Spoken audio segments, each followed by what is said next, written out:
Okay, last week we looked at learning intentions and success criteria and what John Hattie's research indicates about that. This week we're going to look at some direct instruction strategies. So one of the big direct instruction strategies is note-taking.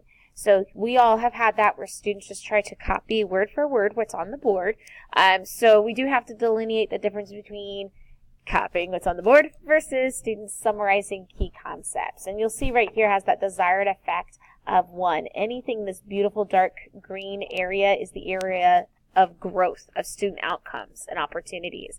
We're going to pair the note-taking concept along with the non-linguistic representations concept, which has a 0.75 desired outcome. So non-linguistic representations are everything from students doing a skit to drawing pictures, anything visual like graphic organizer, any physical models, or students going around using manipulatives.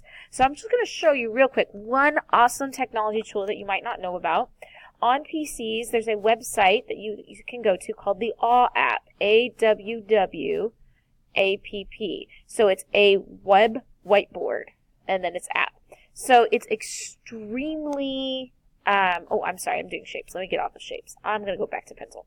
It's extremely intuitive on how you think you would use it. So students can get right into the mix. So if they were going to summarize what is in this happening in this PowerPoint, so I'm going to go ahead and start drawing up a representation of representations. But the idea is that students are going to be able to go and draw. If they want to, you can even go and put in text for notes, where you can type things out and you can label things. This is supposed to be a child's hand drawing a non-linguistic representation, obviously, right?